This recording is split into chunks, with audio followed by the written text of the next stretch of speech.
Hello everyone, welcome back to my channel. आज की class में हम करेंगे class 10th English first slide book का chapter glimpses of India and discuss करेंगे इसका second and third part, that is Coorg and tea from Assam. और इसके एनसीईआरटी क्वेश्चंस हम आज करने वाले हैं इस वीडियो में। वीडियो को एंड तक जरूर देखिएगा। आपको सीबीएसई का जो बोर्ड एग्जाम आपका होना है, आपको बिल्कुल भी इसके क्वेश्चंस अगर कोई आ भी जाता है पेपर में, आपको अटेम्प्ट करने में कोई भी दिक्कत नहीं होगी। तो क्वेश्चन नंबर 1 सेकंड पार्ट से चलते हैं, हम स्टार्ट करते हैं कुर्ग से। Question number 1 is where is Coorg? Coorg कहाँ पर है? कुर्ग और Kodagu is the smallest district of Karnataka. ठीक है, ये एक छोटी सी डिस्ट्रिक्ट है, कहाँ की? कर्नाटका की। That is located Midway between Mysore and the coastal town of Mangalore. जो कहाँ पर लोकेटेड है? मिडवे, कहीं बीच में, किन दोनों के? मैसूर एंड मैंगलोर के बीच में। Okay, next question, what is the story about the Kodavu peoples descent? जो कदावू मतलब वही कुर्ग के लोग हो गए, कुर्गी पीपल, उनके बारे में, उनके डिसेंट के बारे में, कहने का मतलब ये किसके आगे वंशज हैं, ठीक है, उसके बारे में क्या मानना है।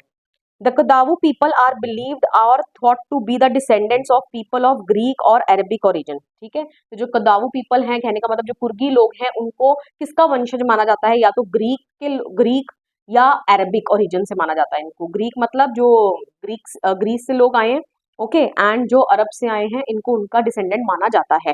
As one stories goes, a part of Alexander's army moved south along the coast and settled there when return became impractical. These people married amongst the locals. Their religious rites are also distinct from the Hindu mainstream. तो दोनों stories का आपको proof जो है वो देना पड़ेगा। तो आपकी बुक में लिखा ही हुआ है एनसीईआरटी में कि एक स्टोरी ऐसी है कि जब अलेक्जेंडर आपको पता है, he has desire to conquer the world, right? तो वो इंडिया भी आया, ठीक है, साउथ वर्ड्स कोस्ट के अलोंग, और जब रिटर्न जो है वापस जाना इम्प्रैक्टिकल, मतलब कि पॉसिबल नहीं था, तो वो लोग वहीं पर सेटल हो गए। ओके, अब ये जो लोग हैं ये अपने लोकल्स में ही शादी करते हैं, ओके, एंड इनके जो रिलीजियस राइट्स हैं, कहने का मतलब जो धार्मिक कर्म कांड है, वो जो हिंदू मेन स्ट्रीम मतलब जो इंडिया के हिंदूज हैं उनसे काफी अलग हैं, ठीक है। ओके, तो इसीलिए माना जाता है कि कहाँ के डिसेंडेंट्स हैं? ग्रीक के लोगों के डिसेंडेंट्स हैं। Okay, next is the theory of Arab origin draws support from the long black coat with an embroidered waist belt worn by the Kadubus known as kufiya, which resembles the kufiya worn by Arabs. ठीक है, and second जो theory जो अरब का इनको origin का बताया जा रहा है, अरब के लोग बताया जा रहा है इनको, वो किससे सपोर्ट आ रही है इस थ्योरी की? क्योंकि जो लॉन्ग ब्लैक कोट ये जो डालते हैं, जिसपे एम्ब्रॉयडर्ड वेस्ट बेल्ट भी लगाते हैं, जिसको ये क्या बोलते हैं? कुपिया, ये किसको रिजेंबल करता है? खुफिया को, जो कहाँ के लोग डालते हैं? अरब के लोग डालते हैं। ओके, तो these are the two stories, आपको याद रख लेनी है और पेपर में आ जाएगा तो आप दोनों स्टोरीज लिखाओगे। Question number 3 what are the some of the things you know about people of Coorg? तो first part is people of Coorg के बारे में आपने क्या क्या जाना है इस चैप्टर को रीड आउट करने के बाद। The people of Coorg are believe to be the descendants of Greeks और अरब्स। ठीक है, इनको किनका डिसेंडेंट्स माना जा रहा है? ये पिछले क्वेश्चन में ही करके आए हैं, किसका डिसेंडेंट माना जा रहा है इन लोगों को? ग्रीक्स का या अरब्स का? Okay, Coorgi people are martial man. ठीक है, ये मार्शल मैन होते हैं, ठीक है, मार्शल मैन समझते हो ना, those who have something related to wars, okay, जिसको हम बोलते हैं ना मार्शल आर्ट सीखेंगे हम, ठीक है, and are known for their hospitality. ठीक है, ये बड़े हॉस्पिटेबल होते हैं, आप ऐसे भी लिख सकते हो that they are very hospitable और are known for their hospitality. Hospitality मतलब ये मेहमान नवाजी, आओ भगत के लिए अपनी जाने जाते हैं। Okay, these people have numerous tales of valour, valour मतलब bravery, related to their sons and fathers to recount. इनके पास बहुत सारी न्यूमरस टेल्स मतलब कहानियां हैं, किससे रिलेटेड? बहादुरी की, जो इनके बेटों या इनके फादर से रिलेटेड है, जिसको ये समय समय पर याद करते रहते हैं। ओके, या तो इस तरीके से लिख लीजिए, या इसका एक दूसरा वे आउट भी है जो मैंने ऊपर लिखा है कि these people are always ready to tell stories of their sons and fathers valour. लेकिन ये लोग जो है हमेशा तत्पर रहते हैं ना, हमेशा रेडी रहते हैं स्टोरीज सुनाने के लिए, जो किससे रिलेटेड है? इनके बेटों या इनके फादर्स के वेलर से रिलेटेड। वेलर मतलब ब्रेवरी से रिलेटेड। ओके, तो जो भी आपको इजी लग रहा है दोनों में से वही लाइन आप लिख लेना। They are even allowed to carry fire arms without a license. ठीक है, तो इनको पूरे जो हमारे इंडिया में these people means Coorgi people can carry fire arms without any license. ठीक है, फायर आर्म समझते हो ना, हथियार, इनको लाइसेंस भी इशू करवाने की कोई जरूरत नहीं है। Okay, second part is the main crop of Coorg. The main crop of Coorg is coffee. ठीक है, साफ साफ आपके चैप्टर में लिखा था कि कुर्ग जो है एक कॉफी कंट्री है। Third part, the sports it offers to tourist. तो यहाँ पर कौन कौन से स्पोर्ट्स जो हैं ऑफर किए जाते हैं टूरिस्ट को? The sports it offers to tourist are river rafting, canoeing, rappelling, rock climbing and mountain biking. Rappelling is जो हिल्स के ऊपर चढ़ा जाता है, ठीक है। रॉक क्लाइंबिंग में चढ़ा जाता है और रैपलिंग में उसका उल्टा है, ठीक है, ऊपर से आपको नीचे उतरना पड़ेगा। Okay, clear. Fourth part, the animals you are likely to see in Coorg. आपको यहाँ पर कौन कौन से एनिमल्स जो हैं वो नजर आते हैं? Birds, bees, macaques, Malabar squirrels, langur, slender lorises are found in Coorg, ठीक है, या can be seen in Coorg, ये आपको देखने को मिलते हैं। Fifth part, its distance from Bangalore and how to get there. इसका जो डिस्टेंस है किसका, कुर्ग का, बेंगलोर से कितना डिस्टेंस है एंड वहां पर किस तरीके से पहुंचा जा सकता है। तो there are two routes to Coorg from Bangalore, ठीक है, बेंगलोर से कुर्ग तक पहुंचने के दो रूट्स हैं। Both are almost the same distance, around 250 to 260 kilometre, और दोनों का ही जो रास्ता है बेंगलोर से कुर्ग तक का वो ऑलमोस्ट सेम ही है, 250 से 260 किलोमीटर के करीब। The more frequently use route is via Mysore. जो ज्यादा फ्रिक्वेंटली यूज रूट है, लेकिन जिस पर ज्यादा लोग जो है ट्रैवल करते हैं, जिसके थ्रू कुर्ग पहुंचते हैं, that is via Mysore. Okay, and the other is via Nelamangala, Kunigal and Channarayapatna. Okay, तो ये आपको याद रखने हैं नेम्स। ओके, लगता नहीं है पेपर में पूछे जाएंगे, और आज तक पूछे भी नहीं गए हैं, बस ये याद रखिए दो रूट्स होते हैं, ठीक है। नेक्स्ट पार्ट इज, इसी के साथ हमारा कुर्ग वाला पार्ट जो है वो क्लियर हो जाता है, खत्म हो जाता है। Next is T from Assam, जिसके एनसीईआरटी क्वेश्चंस तो पीछे बैक एक्सरसाइज में कोई है ही नहीं है, but I have framed some questions, important questions for you, तो आप इनको जरूर देख लीजिएगा। First one is write two stories related to the discovery of tea. ये क्वेश्चन कराने से पहले मैं आपको सेकंड क्वेश्चन पहले कराऊंगी। Who were Pranjal and Rajvir. Pranjal and Rajvir कौन थे and where were they going, और ये कहाँ जा रहे थे?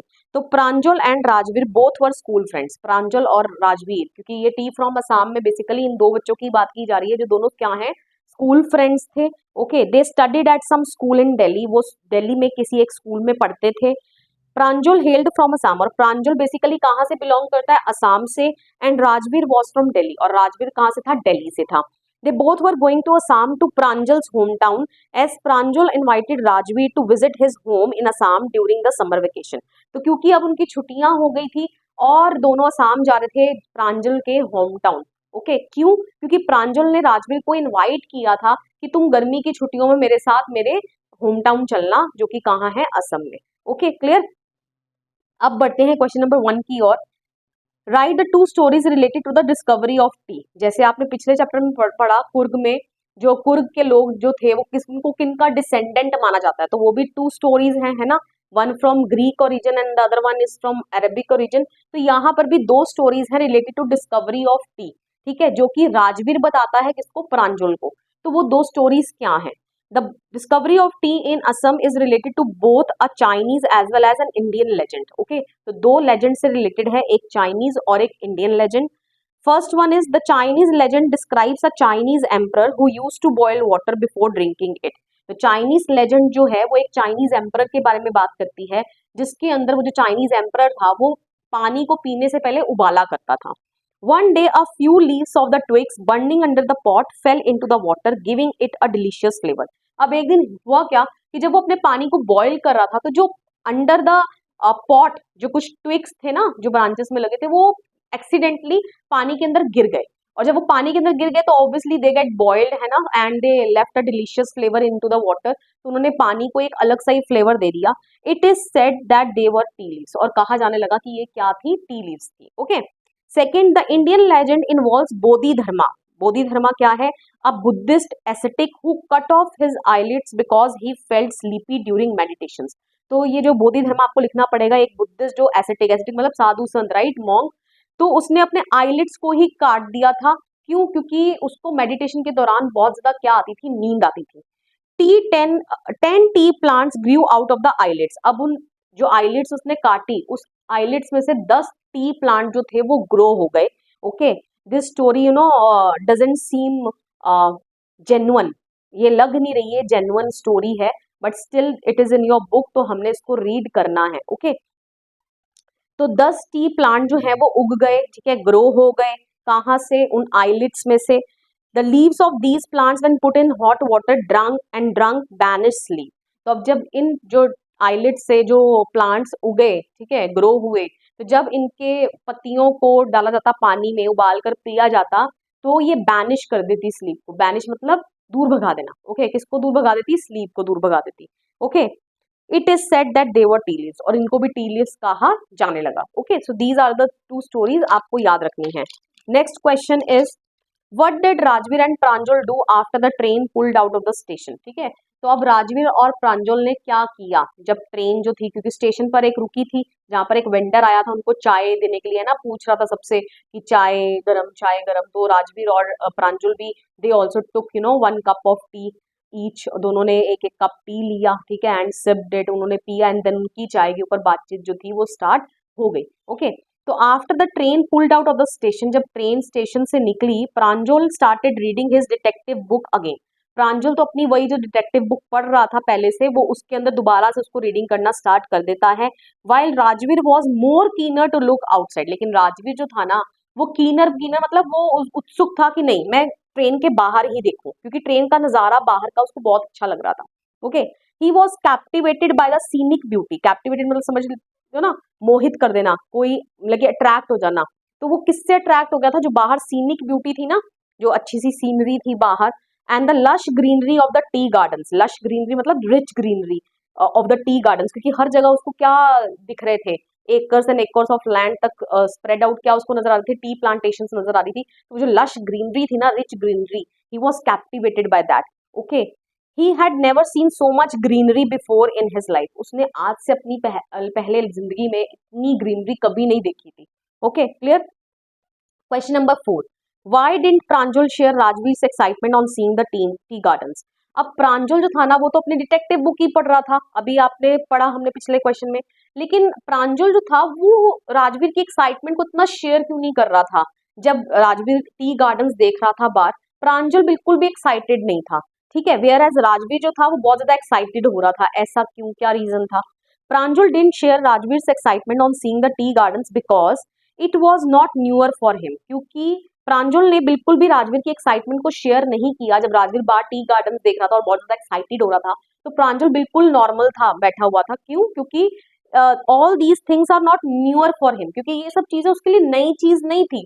Okay, he had been born and brought up on plantation, उसका तो जन्म ही बॉर्न प्लांटेशन में ही हुआ था, असम में ही तो बॉर्न हुआ था। ओके, एंड ब्रॉट अप मतलब उसका पालन पोषण बड़ा भी वो वही हुआ। Okay, and had been looking them since his childhood, और वो उनको देखते आ रहा था कब से? अपने बचपन से। Okay, so he was not excited as Rajveer was, who was experiencing all that for the first time. तो वो राजवीर की तरह बिल्कुल भी एक्साइटेड नहीं था on seeing the tea gardens. क्यों? क्योंकि वो उसके लिए वो चीजें नहीं थी, और वेयर एज जो राजवीर था वो इन सब चीजों को पहली दफा क्या कर रहा था? एक्सपीरियंस कर रहा था। There was he was very much fascinated, excited. Okay, clear. Last question is what homework was done by Rajveer before visiting Assam. तो राजवीर असम विजिट करने से पहले क्या क्या अपना होमवर्क करके जाता है? ओके, कौन से होमवर्क की बात हो रही है? Is this the holiday homework? नहीं, ये हॉलीडे होमवर्क नहीं है। तो ये कौन सा होमवर्क है? चलिए पढ़ते हैं आंसर में। Before visiting Assam Rajveer did his homework by researching on tea and gathering information about it. तो असम विजिट करने से पहले राजवीर ने क्या होमवर्क किया था? उसने टी के बारे में जितनी भी मतलब कि उसके ऊपर रिसर्च वर्क किया, एंड जो भी इंफॉर्मेशन वो गैदर कर पाया, ठीक है, उसने वो इंफॉर्मेशन को गैदर किया। ठीक है, किसके बारे में? टी के बारे में। He even surprised Pranjal's father with his knowledge of tea. उसने प्रांजल के फादर, ठीक है, जिनका नाम दिया गया मिस्टर बरुआ, ठीक है, उसने उसको भी बिल्कुल हैरान कर दिया अपनी नॉलेज ऑफ टी से, कि वो कितना टी के बारे में जानता था already. Okay, he also knew about the second flush period, जो कि कब से कब तक है? May to July. Okay, second flush period मतलब हार्वेस्टिंग यील्डिंग पीरियड। ठीक है, क्योंकि उस दौरान जो टी लीव्स जो हैं उनको हार्वेस्ट किया जाता है। ओके, तो उसको सेकेंड फ्लश पीरियड के बारे में भी मालूम था, जो कि मई टू जुलाई टिल मई से स्टार्ट होता है, commences from May and last till July. Okay, when the tea leaves sprout, जब टी लीव्स क्या होती हैं? स्प्राउट होती हैं, and produce the best yield. Okay, और सबसे ज्यादा यील्डिंग देती है। यील्ड मतलब बहुत ज्यादा उससे टी लीव्स जो हैं निकलती हैं, जिसको फिर आगे बेचा जाता है। Okay, clear. With this I come to end of this chapter. I hope so अब आपको सभी एनसीईआरटी क्वेश्चंस जो हैं वो क्लियर हो गए हैं। प्लस टी फ्रॉम असम से कौन से एक्स्ट्रा क्वेश्चंस बन सकते हैं, पेपर में आ सकते हैं, वो भी आपको बिल्कुल क्लियर हो गए। वीडियो पसंद आया हो, वीडियो को लाइक करिए, शेयर करिए, कमेंट करके बताइए वीडियो आपको कैसा लगा, and please don't forget to subscribe my channel. मिलेंगे नेक्स्ट वीडियो में, टिल देन बाय बाय।